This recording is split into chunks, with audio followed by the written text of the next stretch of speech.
In de naam van die Vader en van die Seun en van die Heilige Gees. Amen. Ons kry die lesings vir die 7de Sondag van Pase uit die Handelinge van die Apostels hoofstuk 1 verse 12 tot en met 14. Die tweede skriflesing is uit die eerste sinbrief van Sint Petrus hoofstuk 4 verse 13 tot en met 16. En ons evangelie is uit Johannes hoofstuk 17 verse 1 tot en met 11. My geliefde broers en susters in Jesus Christus, voordat Jesus die avondmaal geëet het saam met sy disippels, het hy vir hulle en vir al die gelowiges gebid. Dit is sy priesterlike gebed. Jesus bid vir homself en die voltooiing van sy roeping, dat God hom sal verheerlik soos tevore, want hy het sy taak voltooi. Jesus bid dan vir die disippels, vir die beskerming van die disippels se onderlinge gemeenskap, sodat hulle net soos hy en die Vader altyd een mag wees. Net soos hy en die Vader een is. Die intiemste moontlike eenheid wat daar is. Dit wil Jesus hê, moet die deel wees van sy volgelinge. Hy bid ook vir die beskerming van die bose, soos ons in die Onse Vader geleer is, deurdat hulle toegewy bly aan die waarheid van God se woord. Derdens bid Jesus ook vir die kerk. Hy bid vir die eenheid van al die gelowiges wat deur die disippels se werk tot geloof in Jesus sal kom, as 'n verdere getuienis aan die wêreld. Jesus bid vir sy hereniging met die gelowiges, dat hulle sy ware heerlikheid kan sien en sy liefde volkome in hulle kan bly. Iets waarna ons uiteraard steeds met reikhalsende verlange uitsien en waarvoor ons saam met hom volhardend moet bid. Jesus het geweet dat sonder hom kan hulle niks doen nie. Daarom bid hy tot sy hemelse Vader, sodat hulle die moed en die sterkte mag verkry in tye van teleurstelling. Terwyl Jesus vir sy disippels gebid het, het hy ook vir ons, elkeen van ons, die gelowiges gebid. Die 7de hoofstuk van die evangelie volgens Johannes bevat die priesterlike gebed van Jesus. Deur hierdie gebed kan ons die hart en die gees van Jesus sien en verstaan. Toe Jesus vir sy disippels gebid het, het hy gebid dat hulle altyd gelowig mag wees. Ek bid nie vir die wêreld nie, maar bid vir die wat jy aan my gegee het, omdat hulle aan my behoort. Jesus het geweet dat daar tye van probleme, vervolging en selfs dood sal kom. Hulle moet standvastig in hul geloof bly. Hulle het in God geglo en hul geloof het hulle voortgelei in die prediking van die evangelie.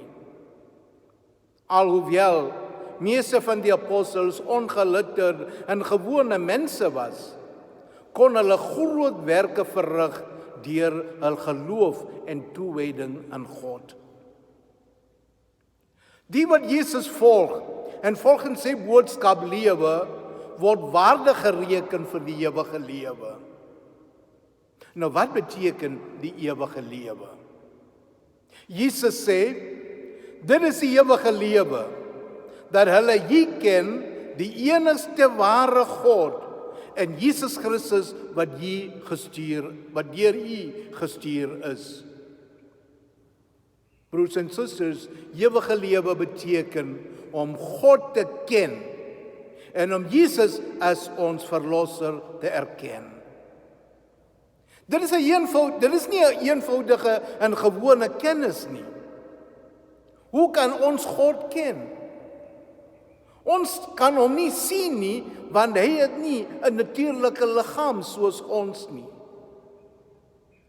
Ons kan hom nie met ons ore hoor nie, omdat hy nie op dieselfde manier soos ons praat nie.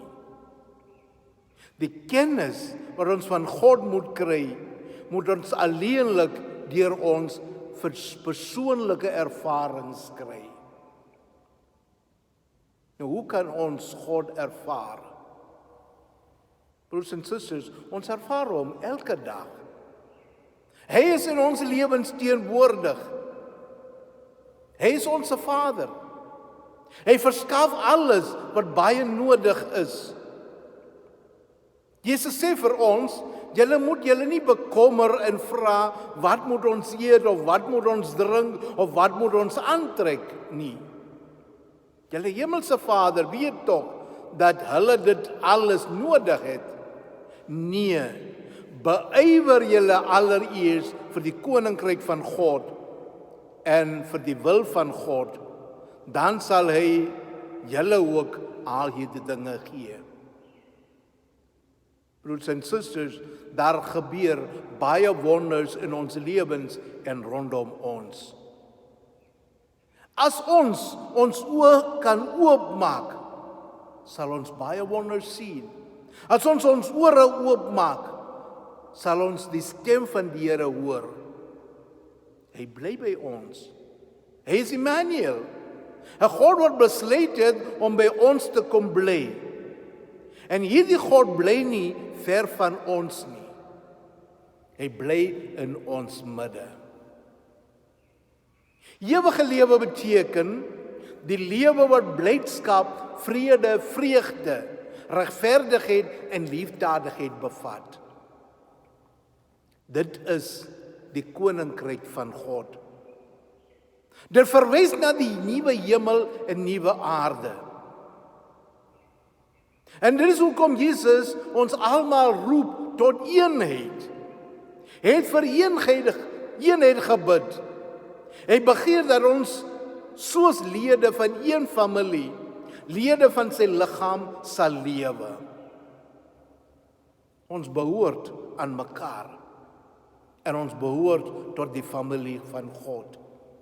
Daarom het Jesus gebid dat almal van sy volgelinge een mag word.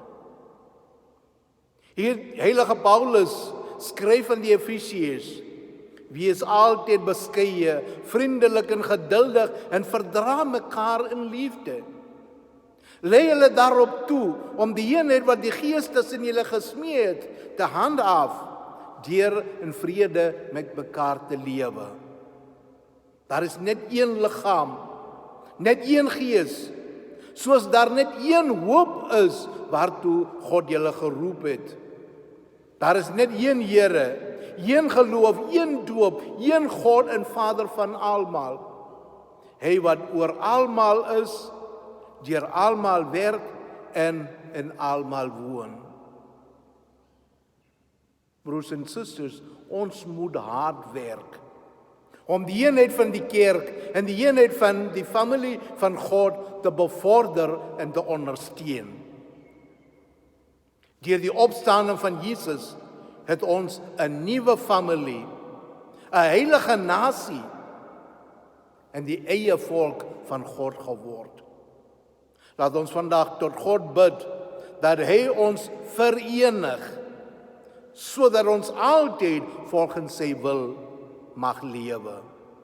Laat ons ook bid vir sy genade en seëninge op ons, sodat alles wat ons in sy naam doen, geseën mag wees. En mag die almagtige God ons almal seën in die naam van die Vader en van die Seun en van die Heilige Gees. Amen.